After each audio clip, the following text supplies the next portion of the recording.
இலக்கிய நேயர்களுக்கு வணக்கம். நம்ம இலக்கியா சீரியல்ல இன்னைக்கு என்ன சுவாரஸ்யமா பார்க்க போறோம்னா, நம்ம ஜானகியோட இந்த ஒரு ஹார்ட் அட்டாக்குக்கு காரணமான இந்த கார்த்திக்க, கண்டிப்பா நம்ம கௌதம் உண்டுலன்னு ஆக்கணும்னு நெனைக்கிறவங்க, மறக்காம இந்த வீடியோக்கு லைக் பண்ணுங்க. ஒரு கட்டத்தில நம்ம எதிர்பார்த்த மாரி, நம்ம ஜானகியோட உயிருக்கு எந்த ஒரு ஆபத்தும் இல்லைங்க. அவ்வளோ சீக்கிரம் வந்துட்டு கண்டிப்பா நம்மள விட்டு போயிட முடியாதுன்னு, அந்த கடவுளே வந்துட்டு ஒரு முடிவு பண்ணி தாங்க வச்சிருக்காங்க. ஆனா இருந்தாலும், இப்படி ஒரு நிலைமையில வந்துட்டு நம்ம ஜானகி அம்மாவ பார்க்க முடியல. நம்ம கௌதமாலயும், நம்ம இலக்கியாவால. கூடிய சீக்கிரத்தில வந்துட்டு அவங்க குணமாயி வரணும்னு நெனைக்கிறவங்க, மறக்காம உங்க கருத்துக்கள கமெண்ட் பண்ணுங்க. ஒரு வழியா பார்த்தீங்களானா, நம்ம இலக்கியாவுக்கும், கௌதமுக்கும் ரொம்பவே வந்துட்டு மனசு உடையிற மாரி ஒரு காரியத்த தாங்க குடுத்துருக்கங்க. ஆரம்பத்தில வந்துட்டு இந்த கார்த்திக நடு ரோட்ல வச்சு நம்ம ஜானகி கிட்ட பேசாம இருந்திருந்தா கூடவா, கண்டிப்பா நம்ம ஜானகி அம்மா இப்படி வந்துட்டு மனசு நொந்து போயிருக்க மாட்டாங்க. ஏன்னா ஒரு பக்கம் பார்த்தீங்களன்னா, உங்களால வந்துட்டு கண்டிப்பா இந்த கௌதம் கூட இருந்தா சந்தோஷமா இருக்க முடியாது ஜானு. நீங்க வந்துட்டு தயவு செஞ்சு என் கூட வந்துருங்க. நம்மளுடைய சொத்து மதிப்ப வந்துட்டு அவன் அனுபவிக்கிறதுல தான் இருந்தானே தவிர, உங்கள வந்துட்டு சந்தோஷமா பார்த்துக்கணும்னு நெனைக்கல. அவன் உங்க கண் பார்வையில மட்டும் தான் நல்லவனா தெரிஞ்சிருக்கான். மத்தபடி வந்துட்டு அவன் ஒரு 420 அப்படின்ற மாரி அவ்வளோ கீழ்த்தரமா நம்ம கௌதம பத்தி சொல்லிட்டு இருந்தாங்க. கண்டிப்பா வந்துட்டு இந்த ஒரு உண்மைய வந்துட்டு நம்ம ஜானகியால ஏத்துக்கவே முடியல. "போதும் நிறுத்துடா. அந்த ஒரு வீட்டுக்குள்ள உன் கூட நான் வந்தேன்னா, கண்டிப்பா நரக ஒரு வேதனைய மட்டும் தான் அனுபவிப்பேன் தினம் தினம். ஆனா, இங்க வந்துட்டு நான் கௌதம் கூட இருந்தேன்னா, அவனுக்கு ஒரு நல்ல அம்மாவா நான் இருப்பேன். போதும் என்னுடைய வாழ்க்கைய வந்துட்டு நான் சூஸ் பண்ணிக்குவேன். நாங்க மொத்த பேரும் வர்றதுன்னா வரோம். இல்லன்னா நான்லாம் தனியா வரல. அப்படி என்ன உனக்கு வந்துட்டு கௌதம் துரோகம் பண்ணான்?" அப்படின்ற மாரி ஒரு கேள்வி கேட்குறேங்க.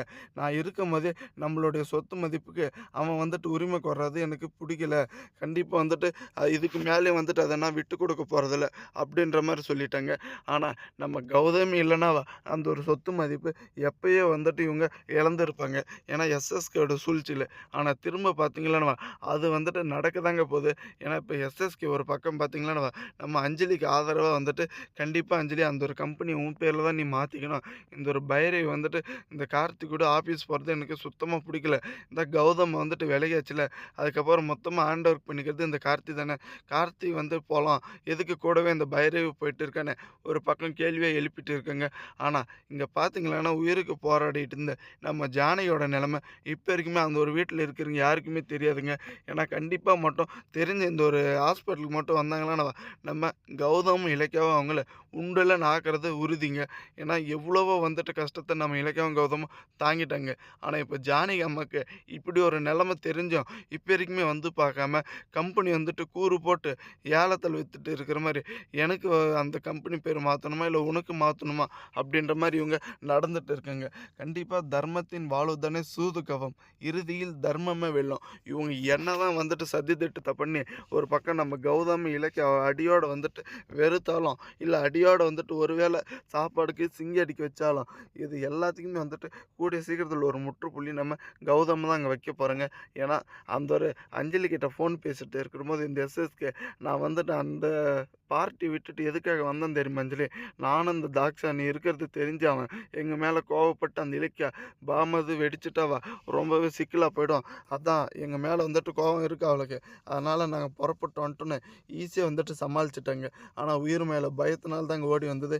இப்ப பார்த்தீங்களன்னா, அதவே தலைகீழா சொல்லிட்டு இருந்தது மட்டும் இல்லாம, நீ வந்துட்டு என்ன பண்ணுவ? ஏது பண்ணுவன்னு தெரியாது. அந்த ஒரு கம்பெனியோட பேர வந்துட்டு உன் பேர்ல மாத்திக்கிறதுக்கு நீ வந்துட்டு எப்படி என்ன முடிவு வேணா எடுத்துக்க.